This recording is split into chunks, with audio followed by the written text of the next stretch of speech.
Welcome back, everyone. Today we're diving into a really heavy topic, the Bojayá Massacre in Colombia. Our main source is a Wikipedia article, Yeah. and, well, it's a tough read. It's brutal. It really is. And the terror of it all, it hits you even harder when you start to grasp the bigger picture. We're talking about Colombia in the early 2000s, a country just ripped apart by internal conflict. On one side, you had the FARC guerrillas. On the other, the AUC paramilitaries. They were locked in this just vicious struggle for control.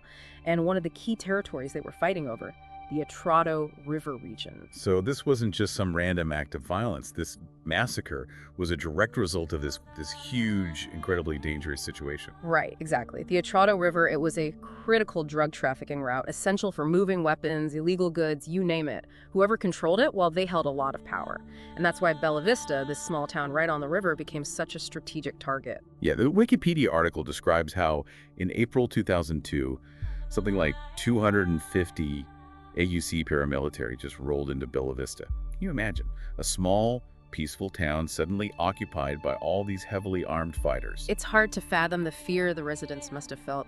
They knew the FARC wouldn't be far behind. And the article says the townspeople actually begged the AUC to leave. They knew a clash was coming, and they'd be caught in the middle. The Wikipedia article also talks about all these warnings that were issued from big organizations like the UN and the Colombian Ombudsman's Office. They specifically said that there's a huge risk of mass civilian casualties. It's crazy. How could these warnings be ignored? It's a question that really sticks with you as you read about this. It seems like nobody listened. Like the warnings were just ignored. And so the people of Bella Vista were just stuck, trapped in this nightmare waiting to happen. And tragically, on May 2nd, that nightmare, it became a horrifying reality. The article paints a picture of just total chaos. Fighting erupts between the FARC and the AUC right in the middle of the town. People are terrified. They're caught in this crossfire, bullets flying everywhere, explosions. They flee to the town church, desperate for any kind of safety. And the church, a place that should be safe, a sanctuary, it becomes the scene of this just horrific event. The Wikipedia article describes how the FARC were using these makeshift bombs. They called them pipe bombs. And they launched one of these bombs aimed at the AUC paramilitaries. The target was the paramilitary's headquarters, right. But the bomb, it didn't hit the headquarters, did it? No, it didn't. The bomb missed. It hit the church, went right through the roof, and exploded near the altar. The carnage was unimaginable. The article says that at least 79 civilians were killed instantly. Women, children just gone. And those who survived, they had to escape through a storm of gunfire, trying to flee the very building that was supposed to protect them. It's just gut-wrenching. The aftermath, the article describes it, it's just horrifying. Bodies everywhere amidst the rubble of this once sacred space. But the horror doesn't end there. The article then goes on to talk about who was responsible for this. And it's not a simple answer. You're right, it's not. The UN, they did an investigation, and the article details their findings. They put the main blame on the FARC. They said the FARC's use of force, it was indiscriminate, it was way out of proportion, especially in a populated area like Bella Vista, a clear violation of international law. So the FARC were condemned. They essentially turned a place of worship into a war zone. But the article, it doesn't let the AUC off the hook either, does it? No, it doesn't. The UN investigation also found that the AUC were responsible, too, for putting those civilians in danger. By fighting in the town, knowing the FARC would retaliate, they turned Bella Vista into a battleground. It's like they were using the residents of Bella Vista as human shields. It's chilling to think about. Yeah, that's a really disturbing thought, but it does highlight just how complex things get during conflict. Right and wrong, victim and perpetrator, those lines get blurry. And that brings up another layer of responsibility. What about the Colombian government? What role did they play in this? Well, the Wikipedia article points to a failure on their part to protect their own people. They had all these warnings, clear warnings, but they didn't seem to do anything to stop the violence from escalating in Bella Vista. So in a way, the government's inaction contributed to this tragedy. Knowing this massacre was a possibility and just doing nothing, that's terrifying. It's a question that hangs over this entire event. Was it negligence, a lack of resources, or was there something else going on, something political that stopped them from responding? These are questions that we really need to dig into. Going through the details of this massacre, it's easy to get caught up in the big picture stuff, the politics, the strategies, the armed groups. But there's this one detail in the Wikipedia article. It's so haunting. It really brings home the human cost of this tragedy. What is it? What detail struck you? It mentions that some of the victims, the ones who survived the initial blast from the pipe bomb, well, they didn't die from the explosion itself, they died from cancer years later. Oh, wow. It's like a delayed death sentence. To think that the suffering from that day, it went on for years. It's a reminder that the trauma, it didn't just end when the fighting stopped. The physical and psychological scars, they run deep. The consequences, they just kept unfolding. Makes you think about the long-term health effects on the survivors. Exposure to explosives, the trauma, being forced from their homes. It's hard to wrap your head around the scale of their suffering. It's really unimaginable, and it just underscores how important it is to keep supporting survivors, not just right after the event, but for years, even decades after. The Wikipedia article describes the aftermath, and it's just grim. It says almost all of Bella Vista's residents, about 1,000 people, they fled to a nearby town, Vigia del Fuerte, in the days after the massacre. The sheer terror, the desperation, to leave everything behind, not knowing if you'd ever be able to go back. It's heartbreaking, and even after things calmed down, going back to Bella Vista, I can't imagine how difficult that would have been.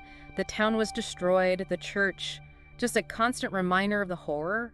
It's like trying to rebuild your life in a place that's been poisoned by violence. I can't even begin to imagine the emotional toll of something like that. The article also mentions something called Nuevo Bella Vista, New Bella Vista. What's that? Yeah, so the article explains that it's a new settlement, built about a kilometer away from the original town. The government had this initiative, Relocation with Dignity, and the idea was to give survivors a fresh start, a chance to build new lives, away from all the traumatic memories. But is it even possible to escape those memories? To truly find peace after experiencing something so horrific? It makes you wonder if relocating was really a choice, and what was lost in that forced exodus. That's a really important question. It shows just how complicated recovery is and how hard it is to impose solutions, even when you have good intentions. True recovery, it goes beyond just moving people to a new place. It has to address the deep psychological and social impacts of trauma. And then there's the weight of memory itself. How do you even begin to remember an event like this? To honor the victims while also learning from what happened? It's about finding a balance. Remembering the victims, acknowledging their suffering, that's crucial. It honors their lives, makes sure they're not forgotten. But memory, it also has to look forward. It's about understanding what led to this tragedy and preventing it from happening again. It's like that saying, those who cannot remember the past are condemned to repeat it. Exactly. But remembering isn't just about facts and dates. It's about empathy, connecting with the human stories behind the numbers, recognizing the complexity, the gray areas, the fact that there's often more than one side to the story when it comes to responsibility and accountability. And that brings us back to the FARC's apology. Years after the massacre, they formally apologized during peace talks with the government. What are your thoughts on that? It's complicated. It's good that they admitted they did wrong, that they took responsibility, but it came years after the event, after many survivors were already gone, after wounds had started to heal or at least scar over. It does make you question their sincerity, the timing, their motivations. Was it genuine remorse or just a way to gain sympathy during the peace negotiations? It's hard to say for sure, and even if it was genuine, forgiveness doesn't erase the pain. It doesn't bring back the dead. Reconciliation, when there's been so much suffering, it's a long and difficult process. You mentioned earlier that the Atrato River region was a strategic prize in the conflict. Can you talk more about that? Sure. The Atrato River is a major waterway. It runs right through Chocó, a department in northwestern Colombia. It's a lifeline for communities that are really isolated, connects them to the outside world. Controlling the river meant controlling access to those communities, their resources, their trade routes. So for groups like the FARC and the AUC, the Atrato River wasn't just a river, it was a way to gain power and control. Exactly. The FARC used it to move troops, weapons, supplies. They extorted businesses along the river for money. The AUC wanted to take over, disrupt the FARC's operations, and establish their own dominance. And the communities living along the river, they were caught right in the middle.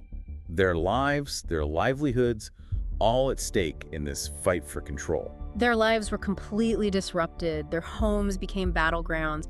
Their very existence threatened by forces they couldn't control. We've talked about the FARC, the AUC, the government. Yeah. But what about the individuals who actually carried out the attack? The ones who launched that pipe bomb? The foot soldiers, do we know anything about their motivations? Their stories, they often get lost in the bigger picture, but they're crucial to understanding this tragedy on a human level. These individuals, they're often driven by a lot of different things: ideology, desperation, coercion, maybe even a warped sense of loyalty or duty. It's like a chain, with each link forged by different forces, different pressures.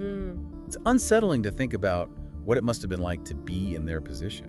It makes you wonder about the psychological impact of doing something like that. How do you reconcile that with your own humanity, with your sense of right and wrong? It's a haunting question. It makes you think about the broader impact of conflict. It doesn't just damage the people who are directly targeted. It leaves scars on the people who carry out the violence, the people who are forced to betray their own values. It's like this ripple effect of trauma, guilt, moral injury, and it shows how important it is to try to understand even the people who have committed terrible acts. To understand, not to condone. To recognize their humanity, the things that led them down that path. It's a really complex and uncomfortable truth to deal with. And it points to the need for solutions that address the root causes of why people join armed groups in the first place. Creating other options, offering opportunities, fostering a sense of belonging that doesn't involve violence. We've talked about the victims, the perpetrators, the government. What about the role of the media? How did the world find out about this massacre? And how did the coverage shape public opinion? The media played a huge role in exposing this tragedy and in shaping how people around the world saw the conflict in Colombia. News of the Bojayá Massacre, it spread quickly, both inside Colombia and internationally. The images, they were powerful. Photos of the destroyed church, the victims, the families grieving, they cut through everything else and demanded attention. It's one thing to read about violence in a news report. It's another thing entirely to actually see the impact. Exactly. And the media, in how they covered it, they showed those raw realities. They forced the world to see the horrors happening in Colombia. But media coverage, especially in conflict zones, it's rarely completely objective. There are always different perspectives, agendas, ways of telling the story. Of course. With Bojayá, there were debates about who was to blame, about the government's role, about the complexities of the conflict. Some media outlets just focused on the FARC, calling them terrorists. Others looked at it in a more nuanced way. They explored the history, the social and economic factors, the paramilitaries, the government's involvement. It's a good reminder that we have to be critical of the information we consume, especially when it comes to conflict. We need to look for multiple perspectives, question what we're told, and dig deeper than just the headlines. Especially now, with information overload everywhere, it's so easy to get caught up in simple narratives and polarized viewpoints. We have to be careful, to think critically, to search for truth and understanding in the midst of all the chaos. And to remember that behind every headline, every statistic, every image, there are real people whose lives have been shattered, whose stories deserve to be heard, whose pain needs to be acknowledged. Absolutely. The Bojayá Massacre wasn't just a Colombian tragedy, it was a crime against humanity. It resonated far beyond Colombia's borders. It sparked global outrage, condemnation from human rights groups, and calls for accountability. The idea of accountability in a situation like this is really complex and challenging. There are so many actors involved, so many factors. How do you even begin to unravel who's responsible? It's a question that goes to the core of justice, of what it means to hold individuals and institutions accountable for what they've done.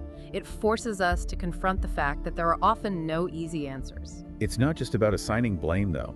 It's about acknowledging wrongdoing, taking responsibility, working to repair the harm that's been done, making sure nothing like this ever happens again. Exactly. Accountability in a case like Bojayá, it has many layers. For the FARC, it might mean admitting their role, apologizing, and participating in the peace process. For the AUC, dismantling their organization, bringing the people who committed the crimes to justice, providing reparations. And for the Colombian government, it would mean acknowledging their failure to protect their citizens, enacting reforms to prevent future atrocities, and supporting the long-term recovery of the communities. But accountability goes beyond that. It also means individuals holding each other accountable, challenging harmful behavior, and creating a culture that respects human rights. It's about recognizing that we all have a part to play in building a more just and peaceful world, even in the face of such darkness. It's like we've been, walking through this historical graveyard. Every step we take, we uncover another layer of just sorrow and complexity. And what really strikes me is how this event, the Bojayá Massacre, it goes beyond Colombia. It's not just their story. Yeah, it's definitely a global story. It makes us ask these really tough questions about like the responsibility of the international community to step in, when things like this happen. When do we say national sovereignty isn't enough? When does protecting human life become more important? When do we have a moral obligation to act even if it means getting involved in another country's business? The Bojayá Massacre, it's like so many other atrocities. Yeah. It forces us to look at these really uncomfortable questions. It challenges the idea of staying out of it, of non-intervention when we see such blatant human rights violations. Right. It highlights the need for countries to work together, Yeah. for systems that let the world respond quickly and effectively, to stop mass violence. It's not about forcing solutions on anyone, but about having a framework for collective action, for upholding the basic dignity of every human being. And that brings us back to accountability, something we were talking about before. Accountability on a global level. How do we hold not just individuals and governments accountable, but international institutions too? That's a good question. Do we have, the international laws and institutions right now? Are they strong enough to stop these kinds of atrocities? Or do we need to rethink how we approach global governance, from the ground up? It's a massive challenge, no doubt. But the alternative, just standing by while these horrors happen, it's not acceptable. We can't let ourselves become numb to other people's suffering or ignore injustice. We have to find a way to turn our anger, our sadness, into action.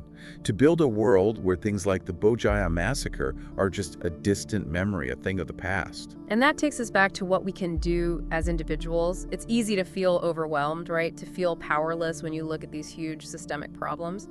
But change, it starts with us, with each of us. What does that look like in everyday life? What can we actually do to make a difference? Well, it starts with learning, with understanding these complex conflicts, the history, the social factors involved.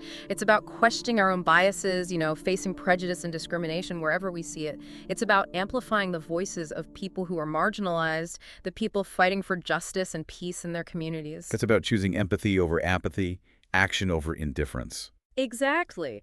And it's about supporting organizations working on the ground, promoting human rights, building peace, working towards a world where everyone can live with dignity and security. As we wrap up this deep dive into the Bojayá Massacre, I'm left with, this profound sadness, but also a glimmer of hope. Sadness for the lives lost, the suffering the survivors went through, the lasting scars this event has left on Colombia. Yeah, but hope, too. Because in these stories of resilience, of courage, of the constant pursuit of justice, there's a chance for change. The Bojayá Massacre shows us what we can lose when we don't stand up for human dignity and peace. It's a call to action. It's an invitation to join the fight for a better world. A world where violence isn't the norm, but the exception. A world where every life is valued and where justice wins. Thank you for joining us on this difficult but really important journey. May the memory of everyone we lost in Bojayá be a light, guiding us towards a future where these tragedies never happen again.